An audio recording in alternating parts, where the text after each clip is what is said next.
This is a method I use to make up the wire lengths. With typical nose, sharp nose pliers, you can do a bend, but the thing is the crossover part of the link, it goes through the operating arm, can't be any thinner than the nose of the pliers, the step, you know, the width of the step, unless you do, well, first of all I'll do the first right hand bend as an example. Now if I bend that, it's going to be that wide. If I go to the nose, it's going to be that wide, but it might still be too wide for you. What I would do is bend it that way. That way I can do it as thin as I like and use most of the pliers straight. So, oops, as an example. So now the actual crossover area is very, very tiny. I don't know if you can actually see that.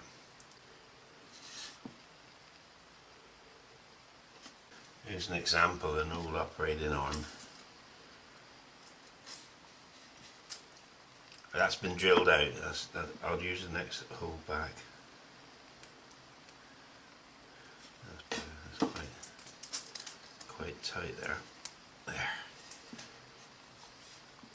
Now the step is thinner, just like the operating arm itself, so there's no sideways play.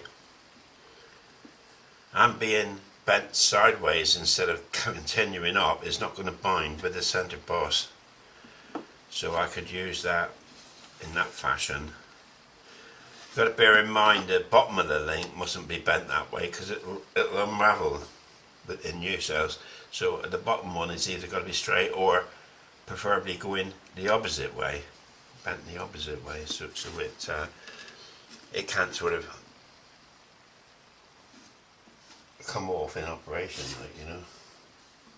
And the same as end of the 18. No good being shorter, but if it's slightly longer, you can actually kink the link, put a kink in the link to shorten it. Okay. Hopefully that's close to the required 18 millimeters. 19 millimeters. Okay, that'll be alright. So now we need to go the opposite, we must go the opposite way, so hold it there, bend it that way, twist them up ever so slightly and cut it off.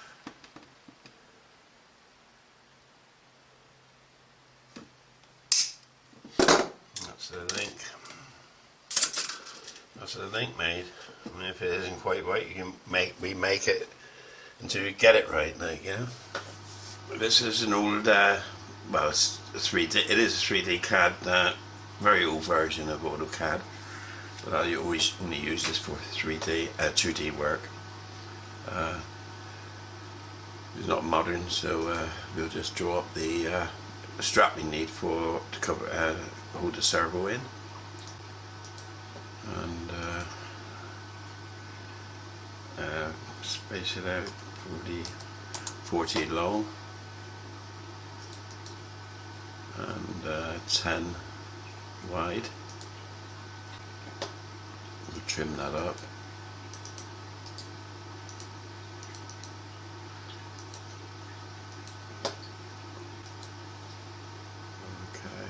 Right, now I'll put in a line midway. I want them 34 millimeters wide, so that's 15, 17. I put in offset 17. Then draw circles, 1.5 millimeter holes halfway along each millimeter hole. 1.5, and what I've got to do now is remove those and we're done. Okay, and this is our thing we want to do. So to do this, first of all, I'll select all and arrange ungroup all. You can also make it hairline outline thickness. That's okay. Now I've got a scrap of 1mm ply here which I'll probably use up.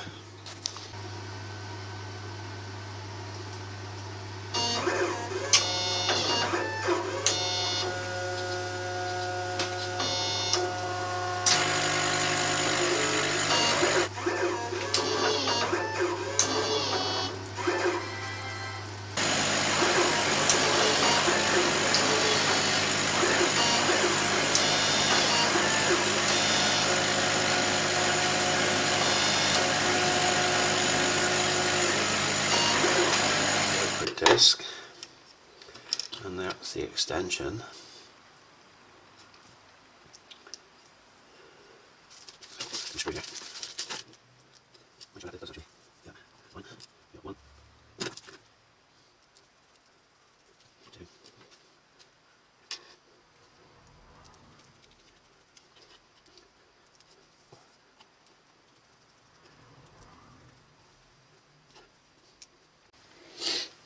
Alright, so for that tightened down,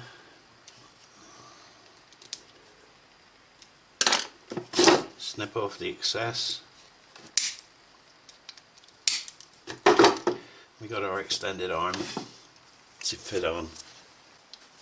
Okay, I've got the servos actually wired in now to the RX, and just altering the servo arm. So I've just unscrewed that one, pull that one off.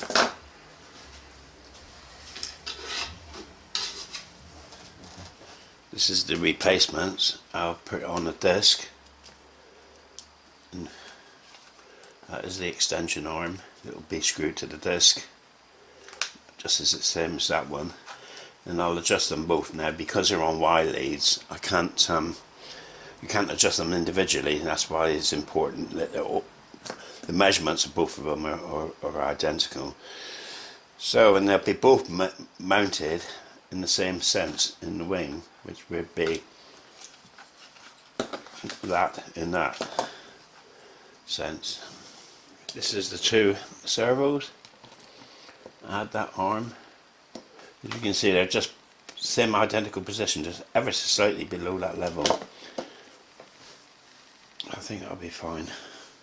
If I connect this up to test them out,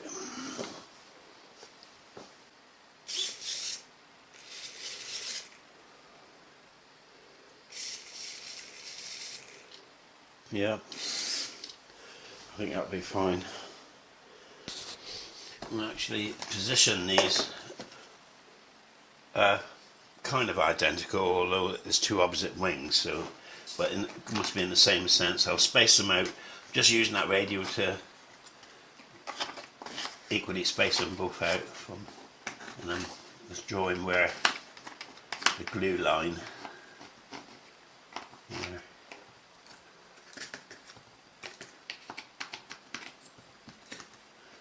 Take that out.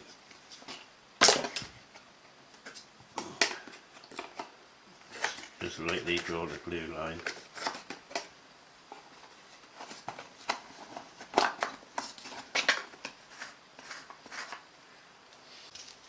The surfaces I'm going to actually glue parts of the block surface that I'm going to glue. I've roughened up with some really rough 60 grit paper, and they're ready. They're marked out. If I open the lid, you can see it marked out.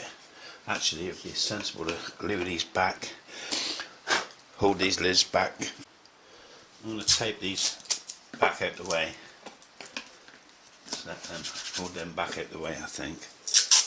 And this one here as well. Hold them back out the way. Okay, again I'm using this solvent stuff, so this is how it turns out. A brush attached to the lid and I've got the gunge there, so if I just zoom in a bit now, just show you what's going on. Okay. Right, here we go.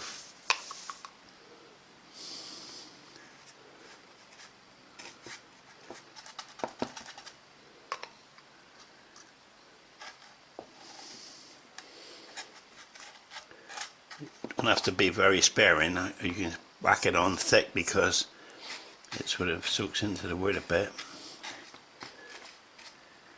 Right, that's it.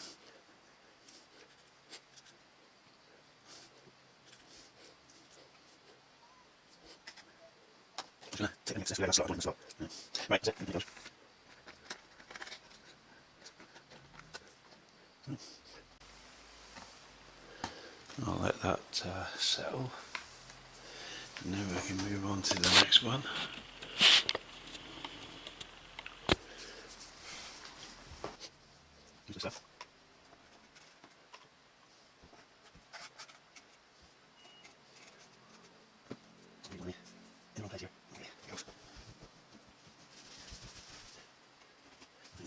Right, same orientation. This one.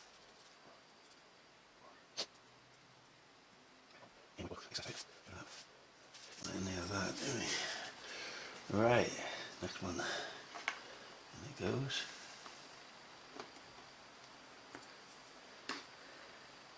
Against the spar.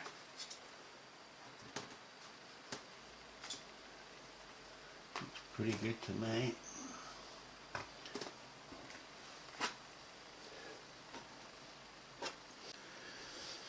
I've been to place the servos in the holders, like so, then lined up the operating arm, output arm, with a square.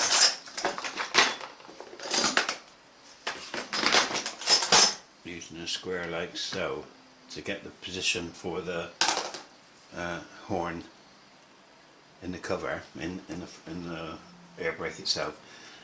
I've measured 18mm up from the hinge line, the height it got to be, and then I've marked out the outline so for when I paint the cement on. So that'll go on now. I've got the cement here ready. Oh, I've also roughed up the rear face of this with some extremely coarse sanding paper. So there we go.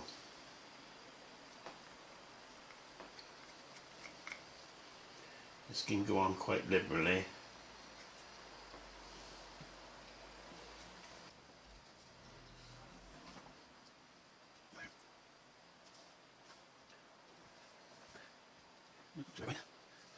Do that.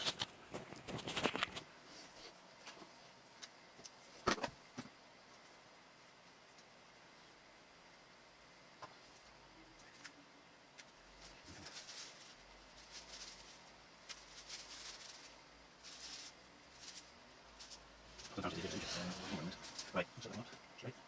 Right. Right, straight. Yeah, okay.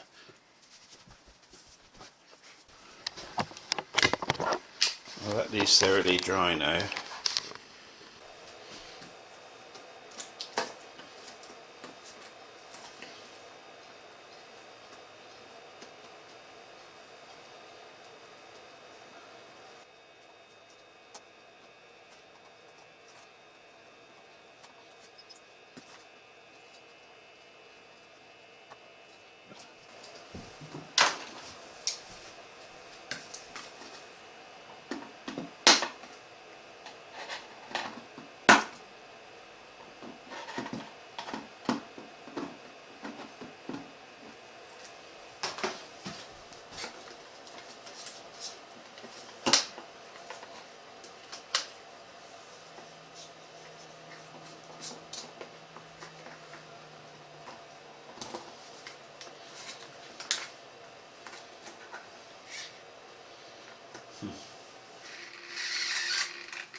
I had to modify the output arm for clearance.